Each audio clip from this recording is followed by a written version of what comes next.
Alexa Bliss has returned to WWE again. She'll probably not be around for another 3 months, but as of right now, she came back. Sonya Deville's match. She's no longer a WWE official after that nonsense review that went on for months. What a payoff to that storyline. Yeah, so hot. Adam Pearce revealed that. But you're still a WWE superstar, Sonya Deville, and you're going to have to face Alexa Bliss. I'm Ollie Davis. I'm joined by Luke Owen, D.A.D. Please give the WrestleTalk Podcast channel a subscribe. Hit the thumbs up button. We just read an article about also recommending you to watch another video on this channel. Indeed, yeah. We were reading, apparently, subscribers on YouTube is a myth. And actually, you don't exist. Having subscribers on a channel is utterly pointless. There's even those who believe that in just a... But don't discourage people from subscribing. It's still useful. I'm telling you what that article told us. That article said, word for word, they're dumb idiots. Stop getting people to do it. The article I was reading to you. Yeah. I would read the article directly. And it was just saying, they say the subscribers are idiots. But they were saying that, hey, in a couple of years' time, YouTube may even get rid of the idea of subscribers altogether. And actually, the best way to support this channel is just to watch another video of this directly afterwards.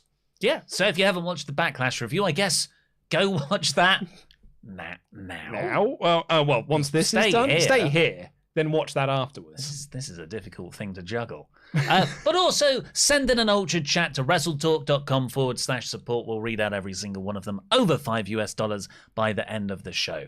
So yeah, I've pretty much done the recap of this already. Sonya Deville in the ring. Alexa Bliss comes out. It's Alexa Bliss's old music. Well, it's like a remixed version. Yeah. Of the remixed version that was already remixed. But it wasn't full-on Fiend Bliss. It wasn't full-on Fiend makeup or gear. Dropped all of it. This was Little Miss Bliss. But thank God. Don't worry, folks. Lily's still there. Because they gotta sell that merch. So to recap this story, last September, Alexa Bliss faced Charlotte Flair for the SmackDown Women's Championship? Raw? Was she on Raw? She was on Raw, then got drafted to SmackDown, and they did the seamless belt switch thing that had no issues whatsoever. Perfect. Couldn't have gone. It went exactly as planned. So yeah, for the Raw Women's Championship, which Charlotte Flair won, she then tore up the Lily doll, and Alexa Bliss could not activate the little tablet in her mouth, so she was just dribbling. And it was like the end of Revolution 2020. Blood and guts. Oh, that as well. Yeah, no, that's right. Exactly, yeah. But in her mouth. And then we didn't see her for months. And then she started having therapy sessions. And why don't you recap what those therapy sessions were? They were trying to convince her that she was okay and to let go of Lily the doll. And the payoff to that was? She turned up at Elimination Chamber completely back in her Fiend gimmick with Lily the doll and a swing. And what has happened since then? She hasn't appeared anywhere since. And now? She's back to being mostly old Bliss, pre-Fiend Bliss. So this storyline almost works. Yeah. If you just ignore that Elimination Chamber bit, where they sort of like very quickly wrapped up all those therapy sessions, and then just their voiceover being like, hey, I hear that there's a spot open in the Elimination Chamber. I actually applaud WWE for a really in-depth, realistic portrayal of recovering from an issue through therapy. Because therapy isn't just a one-off fix, is it? You can relapse. So the Elimination Chamber was a relapse, and now that's what she's been doing in the last 3 months. We just haven't seen any of it. Haven't seen it. You fill in the blanks. That's what they ask you to do. Why should we write the story when you can just make up your own one? It's probably better than what we've got. Unify. So yeah, so Alexa Bliss is now back. She is in her Little Miss Bliss gimmick. She was doing the whole like, I'm a cute thing, but she still has the Lily doll. Famous catchphrase. But this Lily doll, as far as we know, is not alive. Yeah, well, was it ever? It winked. But was it made Eva Marie trip over. But it chased Shayna Baszler around the backstage area. Was the doll alive though, or was that just a POV from the characters getting so scared? No, I'm pretty sure the doll was alive. You just said I could make up whatever story I want, and I'm pretty sure my one tracks. Yeah, but that's only if they haven't told a story. They did tell a story where the doll was alive. You can't just rewrite. You can't go into the first Doctor Strange movie and just do a better story and pretend that the one that they told didn't happen. It's kind of what happened with the Mordo, Mordo stuff. Hey, a different sequel came up, all right? Hey, we got a new director. It's okay. You got a new director. There's a multiverse stuff now, so we've got to focus more attention on that. Anywho, so yeah, like that. Do you think then that because we've still got the Lily doll, that there could be, as you said, the relapse, and she actually does go back into Little Miss Fiend? Yeah, you know what? I don't know, because it's not like Bliss cut a promo here. She squashed Sonya Deville. She hit, I can't remember what. 2 moves. Yeah, 2 moves. The second move was Twisted Bliss off the top rope. 1, 2, 3. I can't believe she stole Julia Hart's gimmick. So then Bliss just walks to the back. No promo, no video package. Look, next week, it could totally be, I am in my playground set, Lily's winking at people again. Or they could just never reference it again. What we do know right now, though, is there are elements of the Fiend gimmick still lingering, chiefly in Lily. So maybe they will. I don't think they'll ever hopefully they'll never factor into anything again. It's worth bringing up as well that Fightful Select reported that the reason why Alexa Bliss hasn't been on TV for a while, it's not actually because she got married, which is what some people theorized it was. Like, some people were like, well, she's getting married a couple of days after WrestleMania. That's why she's not on the WrestleMania card. Not the case at all. According to Sean Ross Sapp, she was telling WWE, I am ready, willing, and able to work WrestleMania. And there were creative pitches to add her into the Becky Lynch, Bianca Belair feud. I'm glad they didn't, really, because what a way to crowbar someone into a feud where she doesn't belong. It's like adding Charlotte Flair into that main event of WrestleMania 35. This feud needs a blonde woman. We can't sell it otherwise. You're a ginger, Becky. Can't put that on a poster. It'll turn people off. They'll sick themselves inside out. It needs. Look at this picture of Luke Owen's bedroom wall. We need blonde women. That makes sense if you follow me on Twitter, which not many people do. So anyway, what was the point I was making? So yeah, she was making, like, I'm ready to work, but WWE had no creative plans for Alexa Bliss. The Elimination Chamber thing, as we all suspected at the time, was a rash, last-minute decision. And that is why it doesn't make any sense with the story that they were telling with the therapy stuff, and she was just doing the regular Fiend gimmick stuff, because they has no plans for her. And apparently she had not an altercation, but she voiced her frustrations, not just to the WWE higher-ups that got Sonya Deville back onto being a WWE superstar again, but to Vince McMahon directly.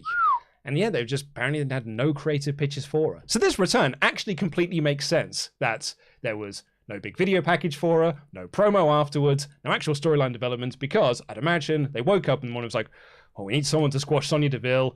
Has anyone got Alexa Bliss's number on speed dial? So that was not recent. That was like a few months ago with the Vince stuff. A couple of weeks ago, the report came out that she was, and she had been tweeting that she was pretty publicly. She was, pretty frustrated with her position within WWE.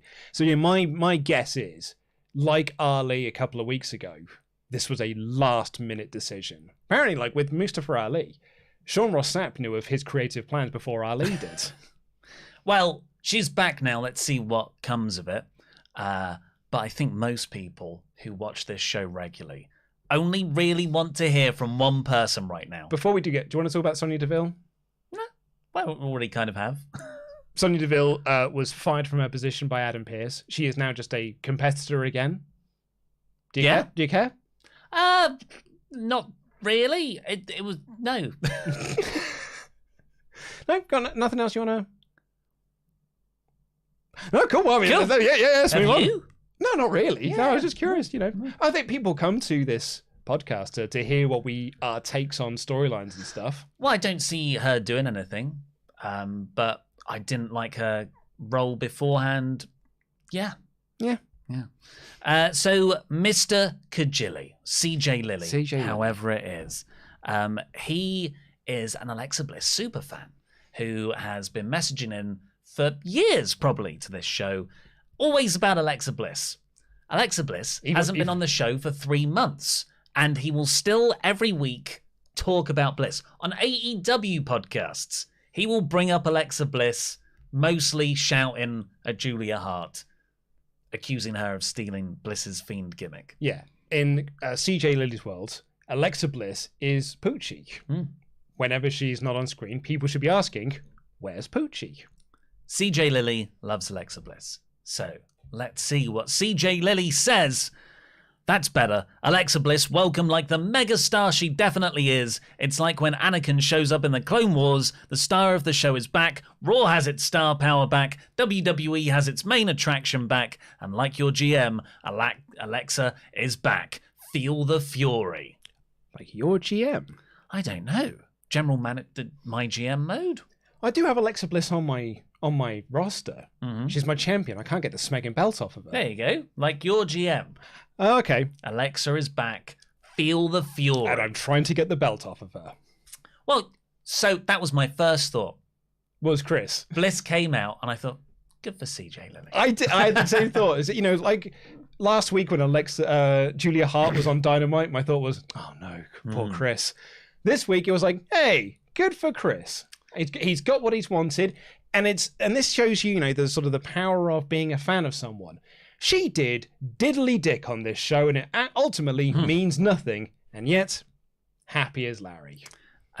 Nowhere near as epic as Juventud Guerrera's AEW debut for New Punk Rants. We're not going to get Chris on the show to discuss it. Mayor of Painesville, Dan says, hey guys, I hope you're doing well. Are you ready for Eurovision on Saturday? Is it? Yes, it's Eurovision on Saturday. That's come around quick. I am hyped. Who goes last? The UK or Germany? The age-old battle continues. The UK. Well, UK are second favourite. We have been second favourite many times before, and we come bottom last every single year, to my utter delight. Yeah, it's brilliant. Well, someone said to me, oh, but you got to listen to this year's entry. We're actually really good this year. And I listened to it, and I was like, oh, man, it sounds like every song we've ever put in. But I don't watch it out of patriotic duty. I watch it to see how stupid Europe is about music. Oh, yeah, I want to... Bring me camp. I want to see rows of tents. That's the camp I want to see from this. I'm going to a Eurovision party where we're going to be given a country, and we've got to bring a food substance of that country. That is awesome. I am not having a Eurovision party. My brother is coming around to my house, and we're going to watch Avengers Endgame. Well, because that won't be as fun. He has not seen it. What? And has avoided every spoiler from the movie as well. So he is now very excited to see that. He's basically caught up on the entire MCU in the space of like 18 months. I would hope so. It's been a lockdown. Yeah, I mean, that actually did spur it on a lot of it, really. And finally, for now, Kevin, really disappointed in that the news video didn't start with Andy in a dark room saying, it started as a whisper, but you made it a revolution. Yes, I've been binge listening to the WT Extra podcast lately. I work in a basement with no signal. Yes, Randy, that would have been good, actually. Yeah. But he could do it on... It would have been yesterday's news, really, shouldn't it? Yeah, it doesn't really work anymore. Right, so this full episode of Raw. Please get your Ultrachats into wrestletalk.com/support. We'll read out every single one of $5. I thought the first 2 hours of this episode of Raw, even past the 2-hour mark, everything up until the Cody Theory finish, I thought this was one of the best shows in years. Wow, I know. That good. It was all right. Let me just run you through. RKBro versus Street Profits. Seen it 25 times in the last few weeks. I hear you. Awesome match, and it gets better every time. A new part of the stage. Yeah. Kevin Patrick was on a platform. It was. It's much better than doing it in a backstage area. The House of Purple, Judgment Edge, for like... Cut the same promo they've cut for the last 5 weeks. But now with a woman in. Who was part of that same promo. Yeah. You people. They had 2 matches. One of which I've seen a bunch. VIP Lounge Amos. Alexa Bliss returns. Yeah. That's newsworthy. A fun segment with Ken Owens and Ezekiel. Not as fun as their previous segments, but still, I thought the punchline of it was very good. Veer squashes Frank Lowman. No one cares.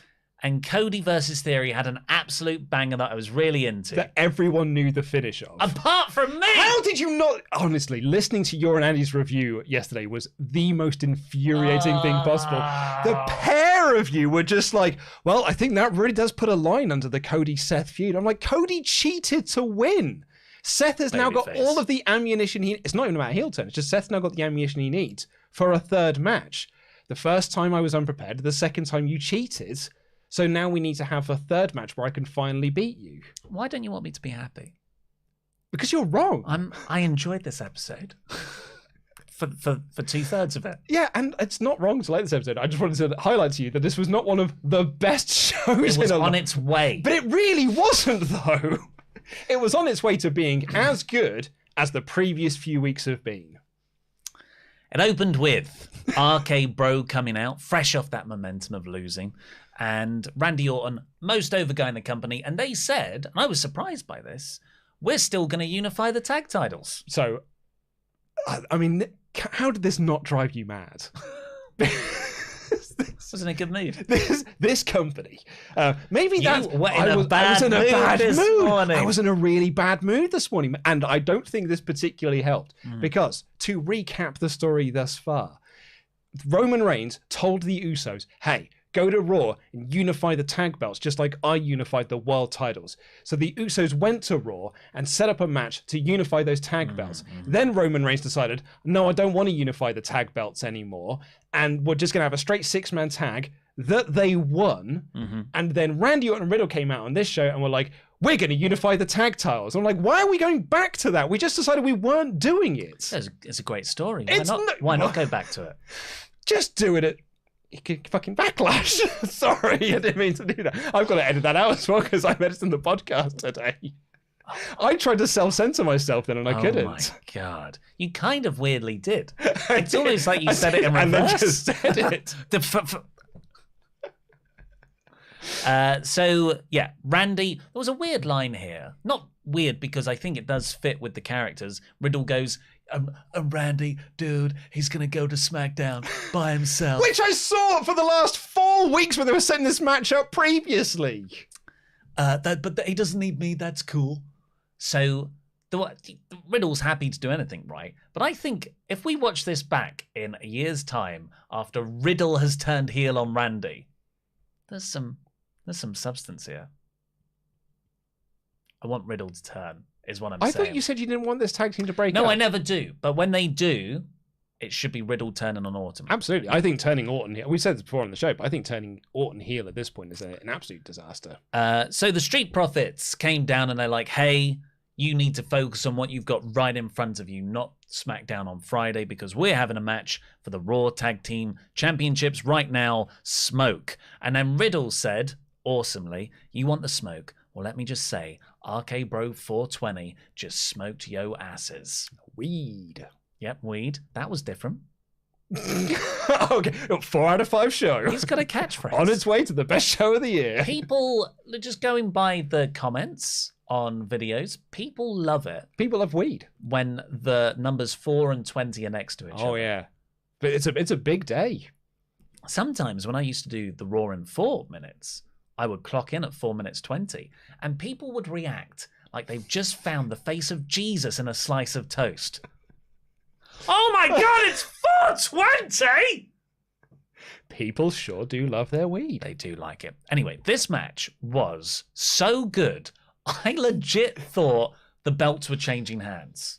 That frog splash near fall was so great. They set it up beautifully. The setup was Riddle does a dive to the outside, but he hits Orton. You never see like an accident like that between RK-Bro. And given like I was already thinking about the split off that little bit in the promo, I just was like, oh no, they're gonna, that because Orton got over at the pay-per-view, is the hottest star in the company.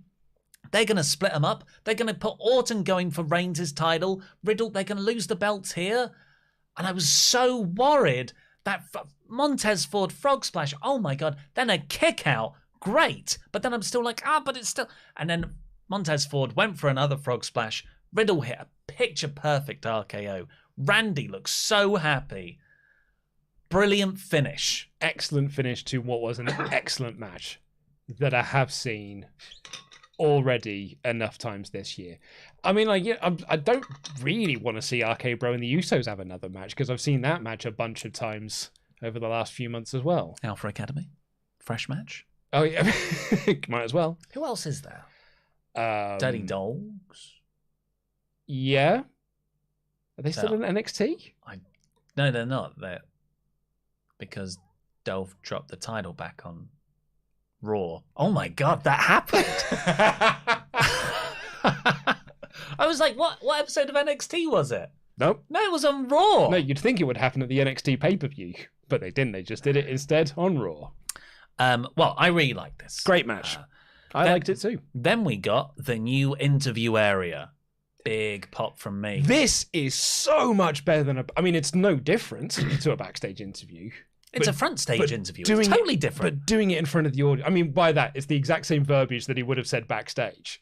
But doing it in front of the audience is so much better. Especially because Kevin Patrick's standing there trying to do a squat while everyone can see him. So did you say it was just like ever so slightly parted stance and a little sit down?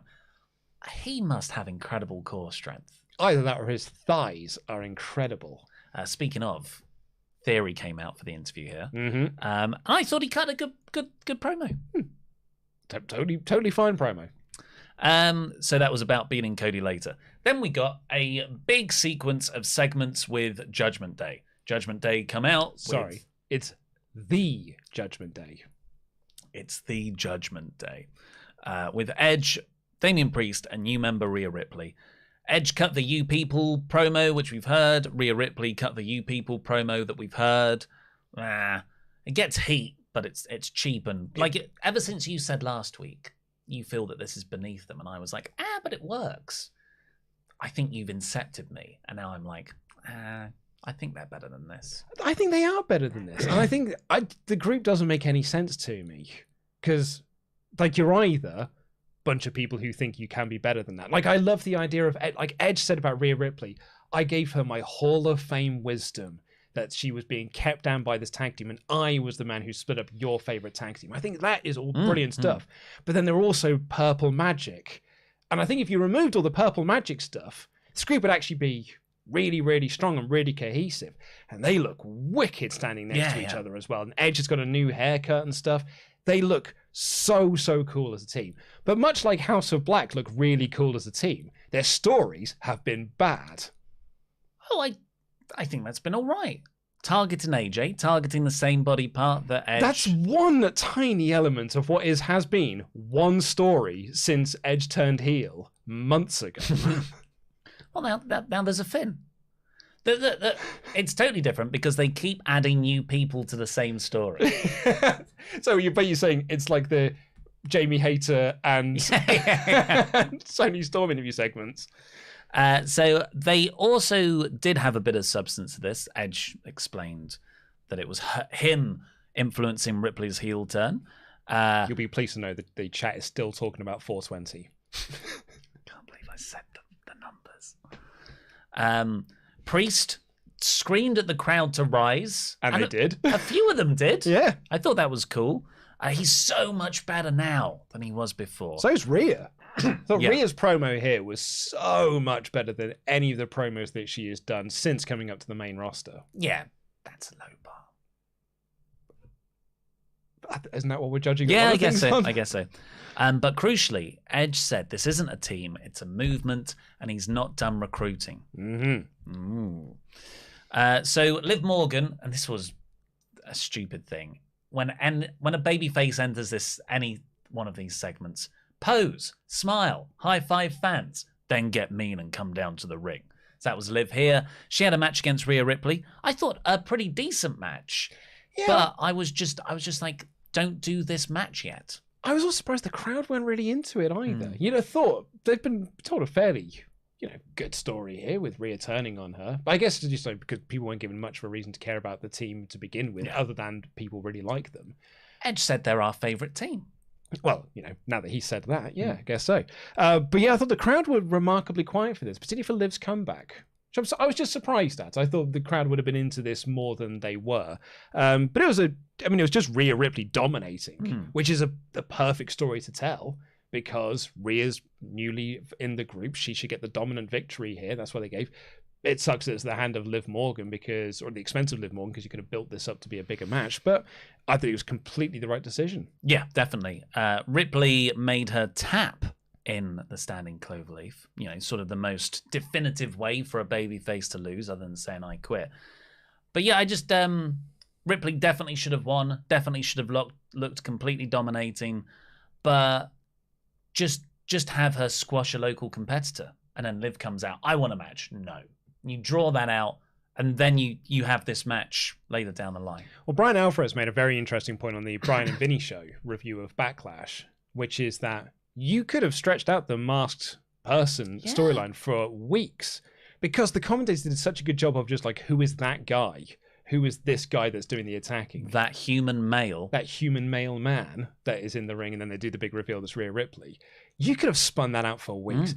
Even had Rhea Ripley still doing her feud outside of that group. Yeah. And then done the big reveal that it was Rhea Ripley all along. That is cool. That's much better. It's a much better payoff than just... Because we raised the question, why were you masked? Yeah. Because you just revealed yourself 30 seconds after you debuted with the mask. You just need to wear very baggy trousers. Otherwise, Andy can tell your gender by looking at your bottom half. Yeah, or the top half, I think it was most focused on.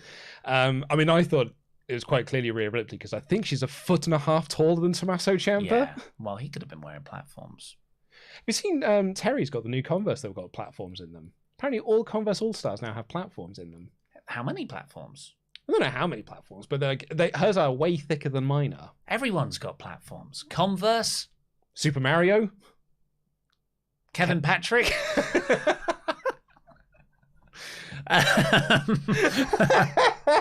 So Liv Morgan's getting beaten down afterwards. Who can save them? It's Finn Balor. Entrance. Doing his entrance. like his full pay-per-view entrance. So come out in the feet doing the big fiend entrance. Yeah. Oh, the big demon entrance, rather. I said, quick. Okay, you've done your bit now. Finn, get down there. And he just stands there. AJ's music hits. It's the Jeff Hardy school of making the save. And I'm like, come on, guys, get down there. She's getting her ass kicked. From pillar to post. And AJ just hang on, mate. Puts his hood over his head. They don't want none. And then Liv Morgan just disappears. And then they sauntered down to the ring so that Finn Balor could be ready for his match against Priest. So this was Priest versus Balor. Went a few minutes. Balor went to dive outside, but Ripley stood in front of him on the ground. Like, they did such a good job of making Ripley actually feel like the most intimidating member of this group. And then Edge speared Finn for the DQ. AJ tried to make the save, but Rhea again stopped him. Numbers overcame them. I thought this was really, really good stuff. It is. It's just, I've seen the matches a lot. And I think that sort of dampens it. That, and I think the promo, I think, is a bit standard. But I think the presentation of them is so good that it kind of makes up for a lot of that. The DQ finish is quite lame. But, oh man, do I love that high-low finish with the spear and with Damian Priest. I think it's so cool. DQ finish, agree, never good. But I didn't mind it here just because we'd already had the Judgment Day match. And yeah, this match always felt like an angle to me. And Cody versus Theory never did. The other two DQs really, really irked me. Yeah. So 6-person tag for Hell in a Cell? Yeah, intergender. Yeah, I think that'd be really good. Same here. Chuck an Inferno match at it. A 6-person Inferno match? I don't know how it will work. Oh, that sounds very dangerous. Sounds very dangerous. It's like a 6-person Hell in a Cell match. Yeah, that would be cool. It'd be difficult because WWE don't like the men interacting with the women. And usually you get around that with the legal tags in. But that's where the Hell in a Cell comes in, because you can all just be resting all at the same time. Yeah, on the apron. Yeah, I guess so. After that, we got Chad and Otis backstage with Kevin Owens. They're going to get a DNA test done with the DNA guys. You know, the DNA guys. So funny. And because they've got DNA from the red cup Ezekiel sipped out at the lie detector test. And they have got definitive proof. I cannot wait for next week's segment. And Owens, it's going to be different. Yeah. Oh yeah. Well, yeah. Of course it is. Yeah. Kevin Owens said his older brother Ken Owens is coming later tonight. This was very funny. VIP lounge segment with Amos. The Nigerian giant Amos. Cedric Alexander walks down like, "Hey guys, we did it. We beat Lashley." And MVP's like, "Whoa, mate, you're not part of the gang." Bobby Lashley came down, beat up the set, the security guards, and Cedric Alexander. And Amos. He knocked Amos out of the ring. Oh, I missed that. Yeah. But he's so big. How did I miss it? Well, because he keeps beating him up. The only reason he lost a Backlash is because MVP interfered for him. This feud does feel like it's Lashley versus MVP, and Amos is the third wheel here, which is weird because he's so big. And Cedric Alexander to do the actual wrestling. Yes, he's to there take the actual bumps. To take all the bumps for him. Yeah, it makes sense. So yeah, I'm not into this feud or their boring matches. No, it's really bad stuff. But later on in the show, Lashley said, "Me and you, Amos, in a steel cage." How are they going to do that? Well, but I mean, Amos will just step over the cage, won't he? Because usually, how's he going to sell so much? Well, he's not. Oh, it's going to be terrible. I reckon we'll get a side of the cage falling off spot. Yeah. Oh, yeah. I think we'll have a big, not a ring break, but something akin to that. Yeah. Sonya and Adam Pearce talking backstage. This is leading into the Deville Bliss return. Then we got the Ezekiel Ken Owens segment. And Kevin Owens just came out with a greyed beard and wig, saying he was the older brother of KO. And this was good. Ezekiel addressing him as Ken and believing that he really was his older brother, which led to Kevin Owens pulling the wig off, being like, "It was me. It's me all along," was high comedy. And Ezekiel sold it like, "Oh my God." I mean, it's the best storyline on Raw. By a comfortable margin, it's the best storyline on Raw. So this segment, Kevin Owens said, "Everybody here, raise your hands if you think Ezekiel is who he says he is." And, a few people raised their hands. Not enough, really, to make it work. But earlier in the night, we got Damian Priest saying, "Everyone stand up for Edge." This felt like crowd interaction that actually worked. Usually the stuff in the ring feels so closed off from any sense of reality outside it.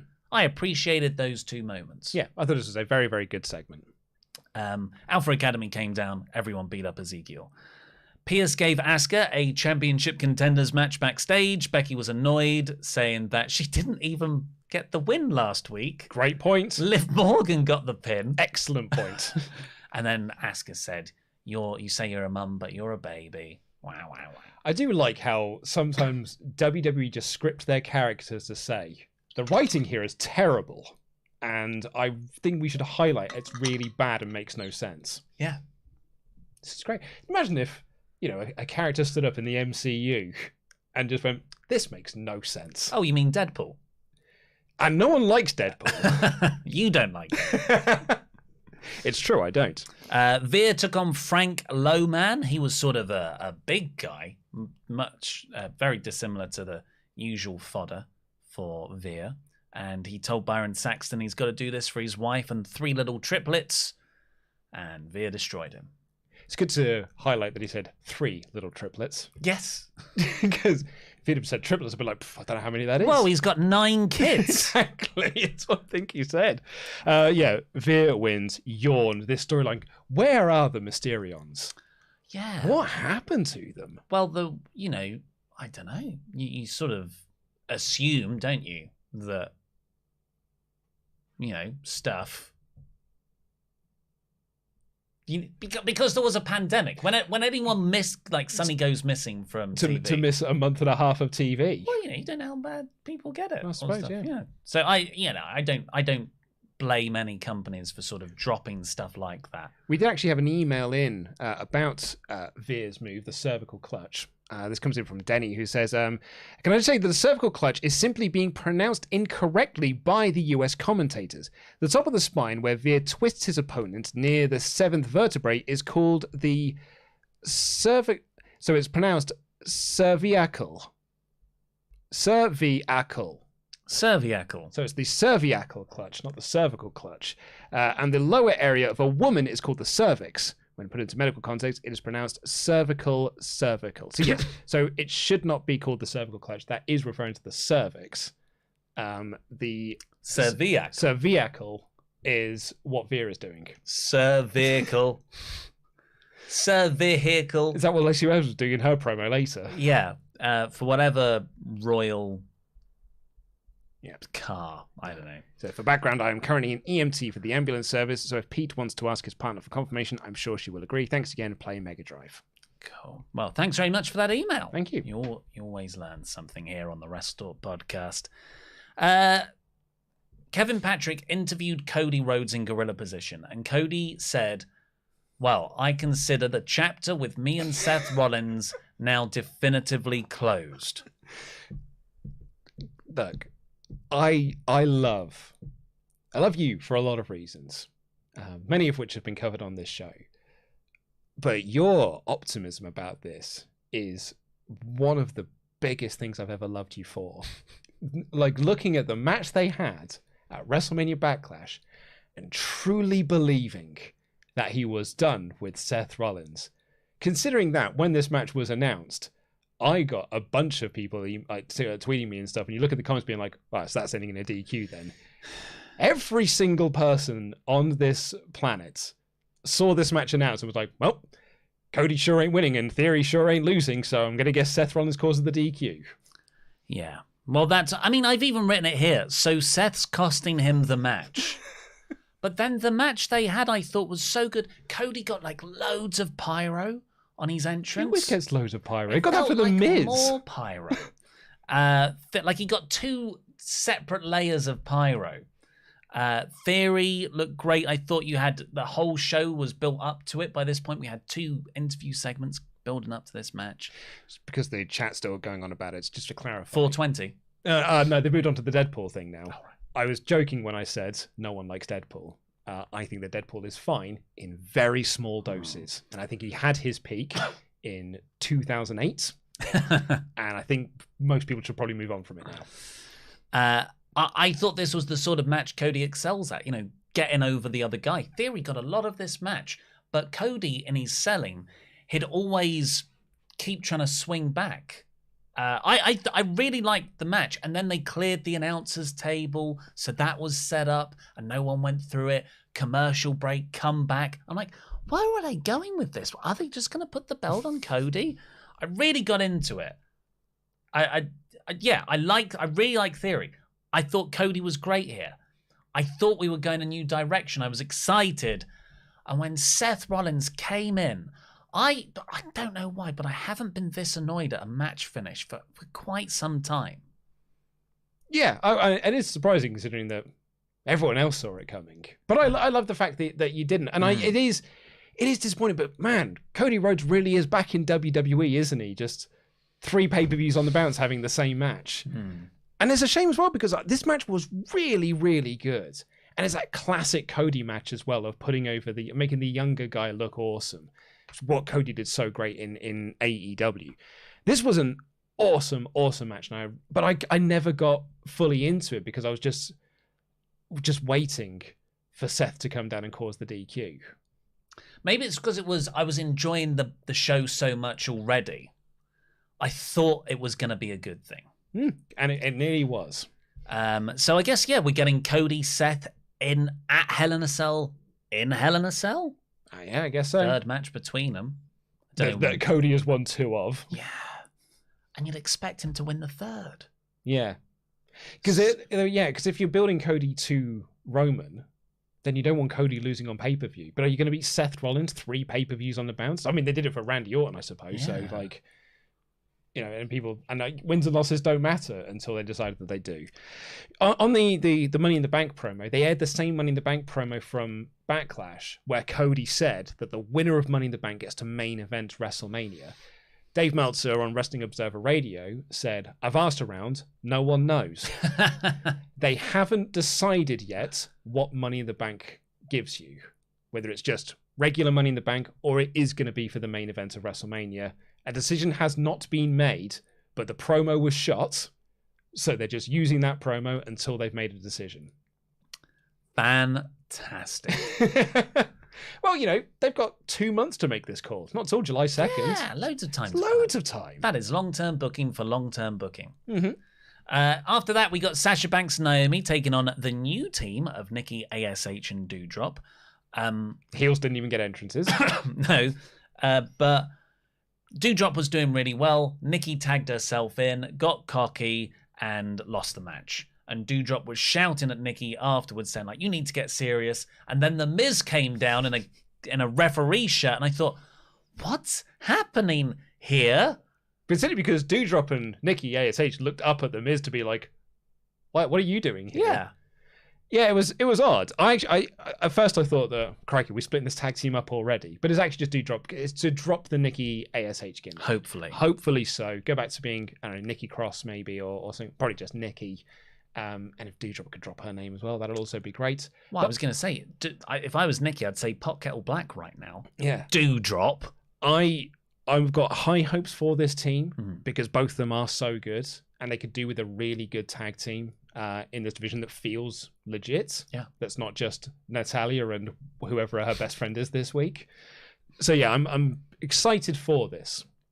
Ciampa versus Ali was next, which was the match The Miz had come down to special guest referee. Why was he the special guest referee? Well, people made me the special guest referee. What? The same people that just struck off Sonya Deville for abusing her power? Yes. Well, it's in Miz's own words, it's because he was going to call things right down the middle. And the WWE higher-ups obviously believed that he was going to call this match right down the middle, and then probably watched it on their big monitors and were like, oh, I didn't see that coming. He didn't call it right down the middle. I thought this was actually a good match. Ciampa really wrestled like it was not on Raw.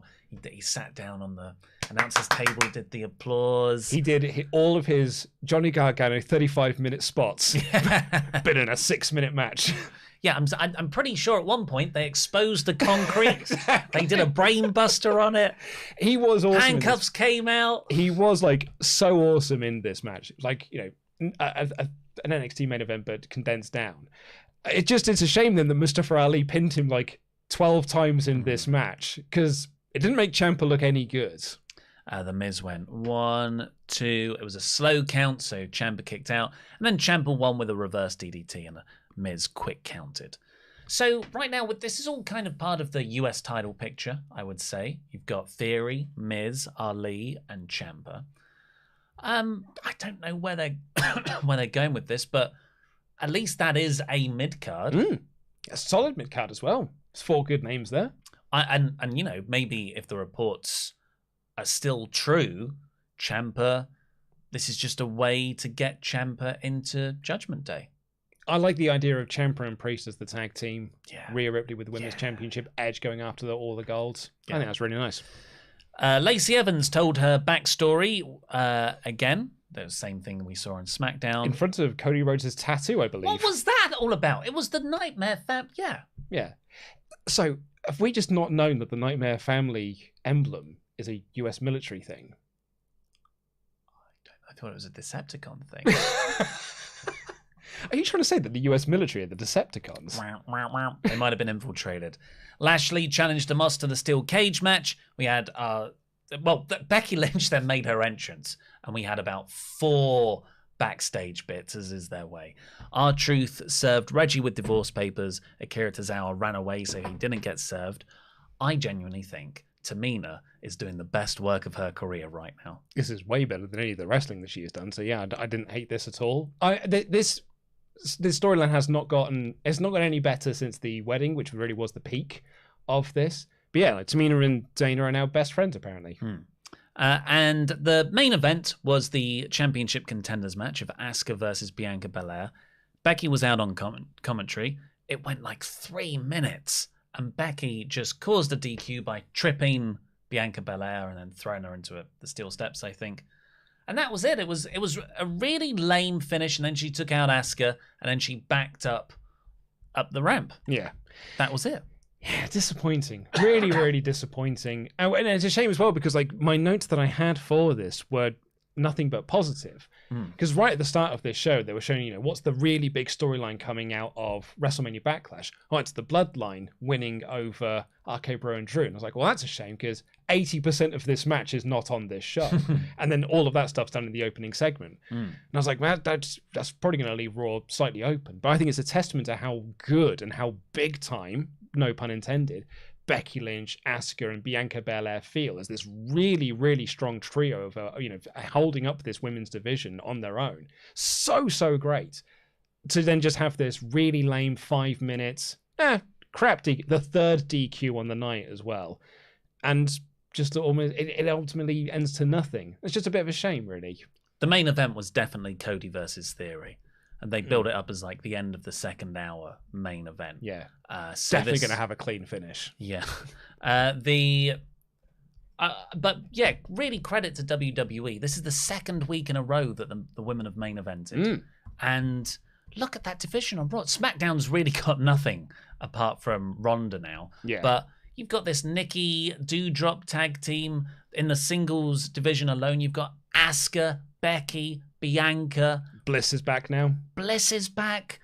Everyone's always into Morgan. And Rhea Ripley has been rejuvenated. That's like 6 people right there. That's so much. Like, SmackDown has got no one. Actually, might need to move some of those across. Yeah.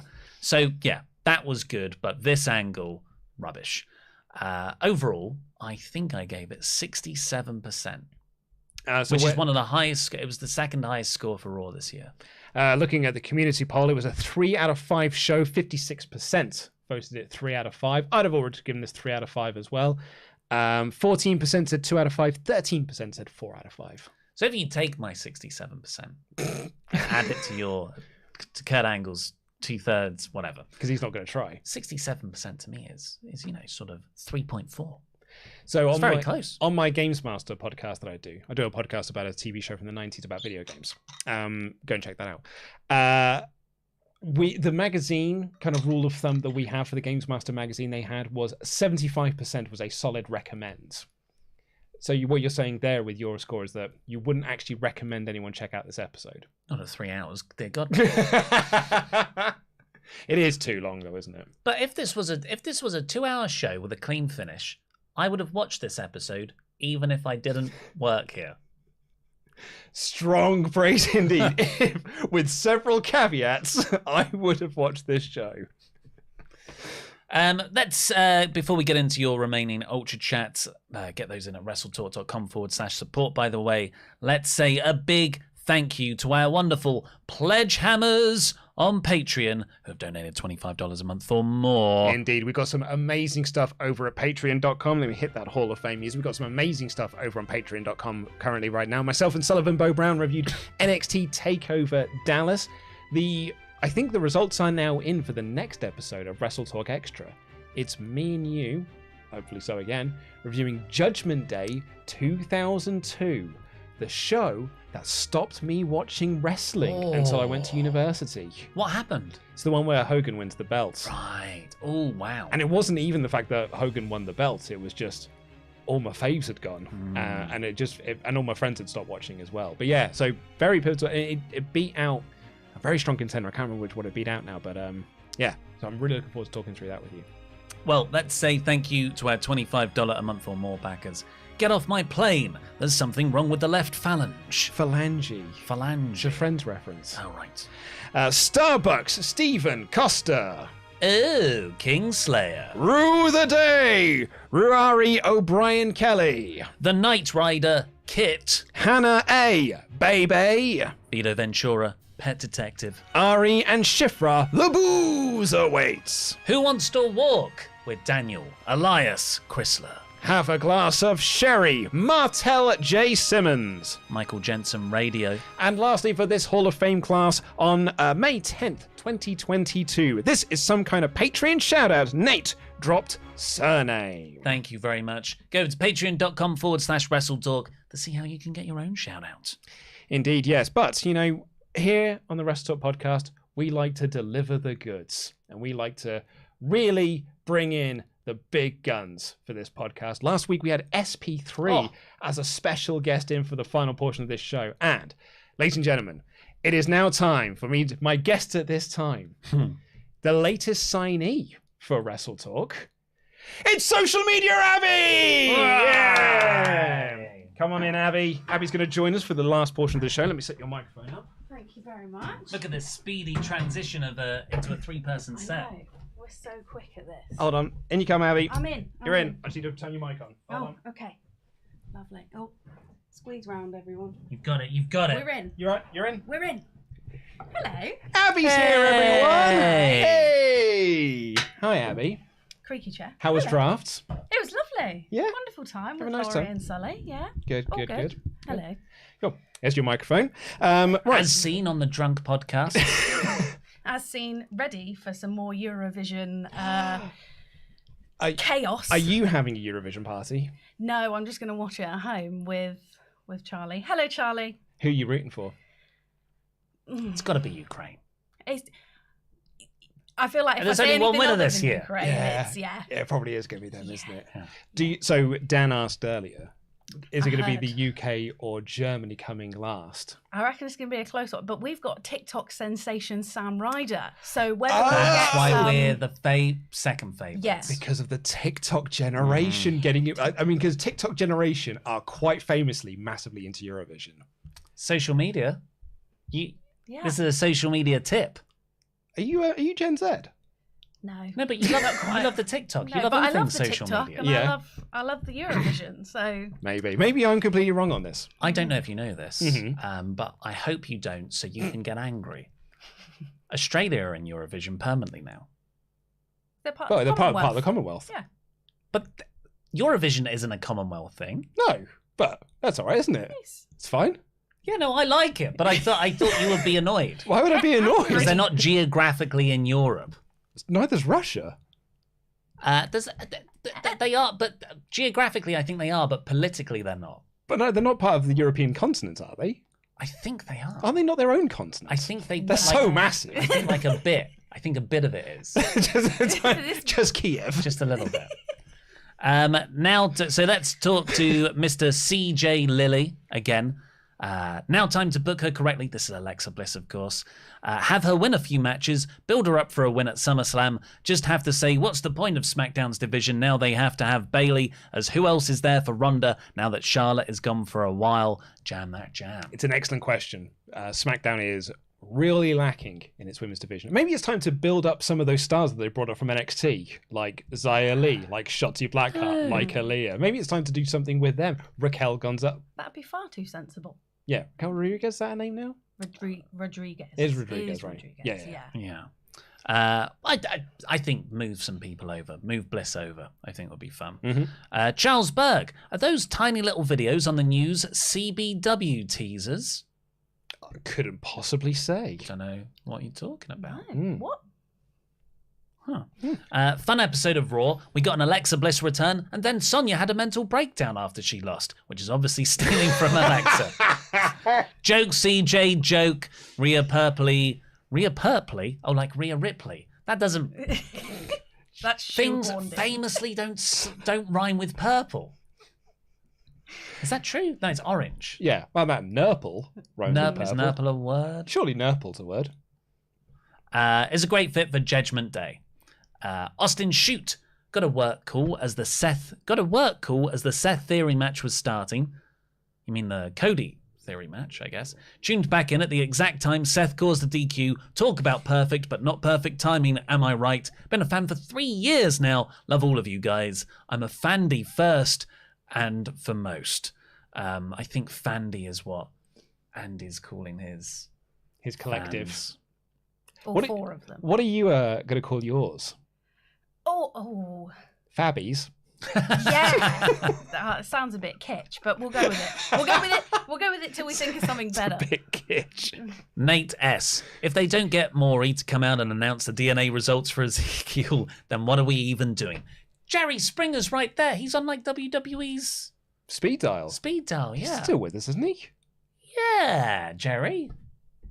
Oh, I wouldn't like to say. Just think. I'm just gonna double check. Yeah. Do they have Maury over there? You are not the father. Yeah, we could. Yeah, it's kind of. Well, Jeremy Kyle's coming back. That's our. He's already back. He's. But his new show's tanking already, isn't it? Is it? Yeah. I don't get to watch daytime TV anymore. Uh-oh. Oh, now that you've got a job. I know. Thanks, guys. Had a nightmare timeline thought. Money in the Bank winners headline night 1 of Mania. Rumble winners main event night 2. Cody wins Money in the Bank and wins the title on night 1, only to lose the title night 2. Do I hate the idea of the night 1, night 2 thing? I don't think I do. I do, because one thing's definitely not going to be the main event. And you know it's going to be the women every time. No, that's why there's ladies' night, and then there's men's night. The proper main event, the real one, the Sunday one, the real one that we're all here for.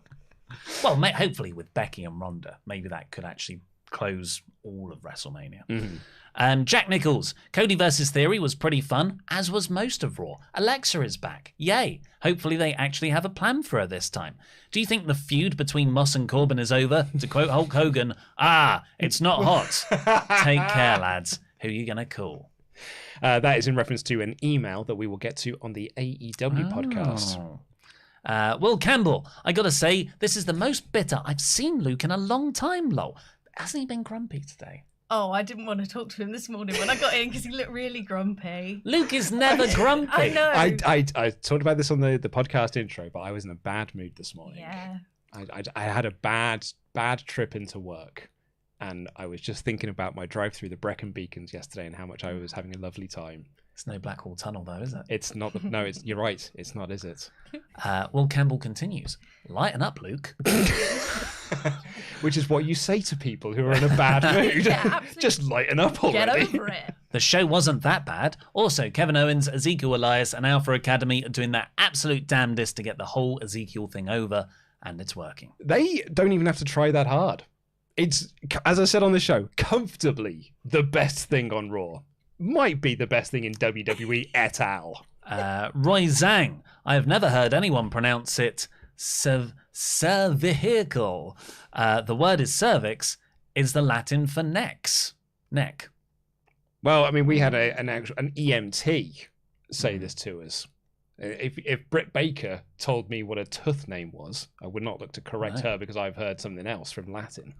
The Guilty Hat. What do you think the worst name in women's wrestling is? Nikki, A.S.H, Doudrop, or The Bunny? I think The Bunny works because she's with like the Butcher, the Blade, and the Bunny. Yeah. So Doudrop. Yeah. Yeah. I think it's Doudrop. I think that's only because of who Piper Niven was, and such a stupid name going to her makes it all that more worse. Obviously, no reflection on their talent, as all three are very good, but the names hold them back for me. Nikki is fine, but I can never imagine the others as top champs. Yeah. It's a shame, really. Hot tag to Luke. Brian Wilkowski says, I'm going to go to AEW tomorrow with my buddy Ryan, who introduced me to your show. So can you give him a shout out, please? Can't wait to cheer MJF like the hometown hero he is. That villainous Wardlow better get his for violating his totally fair contract. I cannot wait for Dynamite tomorrow, and it's not because of any matches. It's purely because it's in MJF land. Yeah. And that last Long Island show was one of the most fun episodes of the year. Yeah, this show has got Tony Storm versus Jamie Hayter and Adam Cole versus Dax Harwood. And actually Jeff Hardy versus Darby Allin. I can't wait to see what a train wreck that might end up being. And I'm like, can't wait to see MJF have a contract signing. Ten Ruzza said, sparkles, elaborate music, crazy costumes, and wild makeup. Not talking about Bliss. I am talking about Eurovision. That starts tonight with the first semi-finals. Starts at 5 a.m. here in Melbourne, Australia. Wild scenes today. No Queen, but Prince Charles doing the speech. Because Queen's stepping back. Luke, Denise Salcedo Owen with that mouth. I just had a message from Angela saying, can't believe I dropped an F-bomb on this show. I can't believe I did either. I think Ollie enjoyed having the non-combative Sully to talk to the other day, agreeing with him, unlike Luke. It was good. Because I don't think he's found his confidence with him. So he hasn't found his confidence to have actual opinions on the shows yet. He can just parrot what I say. I enjoyed that tremendously. I'm not enjoying this. It's a good tactic, to be honest. I don't like this whole disagreeing with me thing. No? But that's been our dynamic. You love the show. That's been our dynamic for nearly 5 years at this point. Anyway, what are you most looking forward to on Dynamite? Ollie, what's your favourite 90s Brit music? What pint am I buying you there? Favourite? Well, it'd be Radiohead, I guess. Yeah. My favourite 90s British band. I was telling you a story about Radiohead on WrestleTalk After Dark and about listening to OK Computer, and Sullivan, like the big idiot that he is, started singing Just. It's off the bends, I think you'll find. I think you'll find that's off the bends. The pint is Guinness, please. And DX Solo has been in Memberg for 9 months in a row. Just wanted to say that I love the My GM series and I hope it does continue. I only hate having to wait a week for the next one because I'm impatient. Cheers, mates. They're in for a treat next week. Yeah. I was in here when they filmed it. Really? I was getting some photos for social, and the reactions next week are top quality. Don't miss that one. It's a very fun show to make. I watched back episode 9 when I had an actual freak out on the episode because I got something. Well, I thought I'd got something drastically wrong, and I nearly cried. I almost messaged you like, how after 9 weeks do you not know where that part I'm is? very bad at the game. Yeah. Also, we play it like once every 3 weeks, so like I have to relearn how to play the game every time I come back to it. Well, what's beautiful is, Pete is he's taken some time off. He is training. Oh yeah, he will be training at home, reading articles. he's on his Twitch channel. Yeah. He has been like on his Twitch channel on his days off. He's been doing like streams of him playing My GM mode. So he's getting all the practice in. While Muggins over here busy at work. Kristen Scholes says, welcome to the multiverse of madness. We watch the dawn of a new Codyverse. This is just me listening to your reviews. Haven't watched WWE in years, but it sure sounds like that. Hope this time he doesn't run when things don't go his way. Oh no, I don't agree. This wasn't Codyverse. This was WWE bad booking. Yes. If it was Codyverse, there'd be a dog. There'd be brandy running down. There'd be several ref bumps. There'd be a dog collar match in there. Yeah, and everyone would be booing Cody, and he'd be going like, they love me. He hasn't even got the Cody Vader anymore. No. Well, it got stuck that one time, didn't it? And he got real embarrassed by it. And there was also, he's not got the weight belt. He doesn't just lob stuff at the fans anymore. He hasn't got an army of evil foreign heels to fight up against. And shout out to our new member, Harriet Manga Girl. Always lovely to have you on board, Harriet. So yeah, I think that does bring us to a close. Go. Would you like to do the present? Have we got enough time? Yeah, should we quickly do the box? Yeah, we shall. What's in the box? The box that Ollie Davis and Sullivan forgot to open on a Thursday's AEW stream. Yeah. I was messaging Angela throughout the show, and I said, hey, are you tuning in for the AEW review? Because Ollie and Sullivan are going to open up the present that you've sent across to us from America. And she said, yeah, I am watching. And I was like, brilliant, because they're going to open it. And then I'm doing my work, and then I get a message from Angela being like, they didn't open the box. And I said, I guarantee you that Ollie finished the stream, turned round, saw the box on the floor, and said, oh no, I forgot to do the box. That's exactly what happened. So today, let's open the box. What's in the box? I'll find out. It is. Have you seen Fight Club, Abbie? No. It's an excellent Fight Club reference. This is a rather large box. Yeah, too big. And it's got in here. Blind. Oh, food and stuff. Ooh. Oh, good. Ooh. Lavender milk chocolate. Haggis spice. Dark chocolate. Maybe that's the brand. No, the brand is cocoa. Yeah. Haggis flavored dark chocolate. She's ordered us a box of British treats. Oh, hello.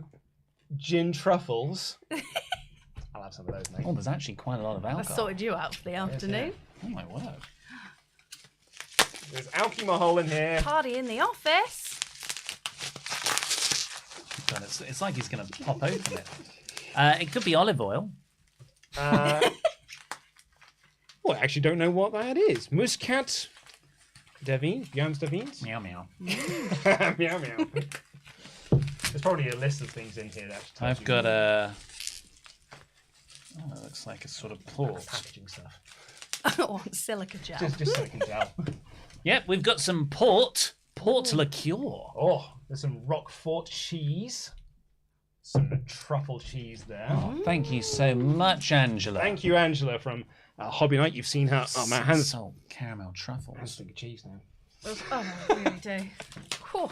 Oh, is that a Pungent. cheese? Did you say that already? Yeah, Roquefort cheese. It's been in the office for slow gin. Oh, thank you so much. Thank Please, you, everybody go over to Hobby Night, which is Angela's YouTube channel, and give her a subscribe. Absolutely. Not that that matters, apparently. YouTube have said subscribers are dead to us. So yeah, head on over to that. She's also part of the No Rolls Barred team. Some very exciting stuff coming up on No Rolls Barred very soon as well. Oh yeah, if you want a really big thing, go over to No Rolls Barred and make sure to watch tonight's episode of Board Game Club, which goes live at 6 p.m. our time. So in 2 hours. Yeah, go subscribe, enable notifications to always on. And now go watch one of our videos. Yeah, if you haven't already, go and watch our WrestleMania Backlash review, because that really helps out the old YouTube algorithm. Abby, if you had to recommend an episode of the WrestleTalk podcast, what would you recommend?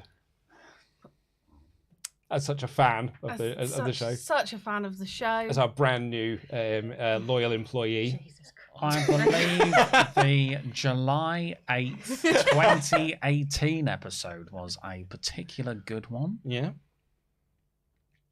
What I'll do is I'll recommend people come back and watch this one tomorrow because I'm on it.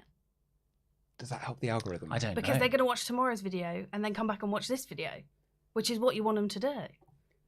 No, but I think we need them to watch a video they haven't misunderstood the algorithm. I don't understand YouTube. Anyway, there's some videos on our channel. Go and click on any one of those. It's truly, truly appreciated. Jam that jam. Jam that jam, everyone!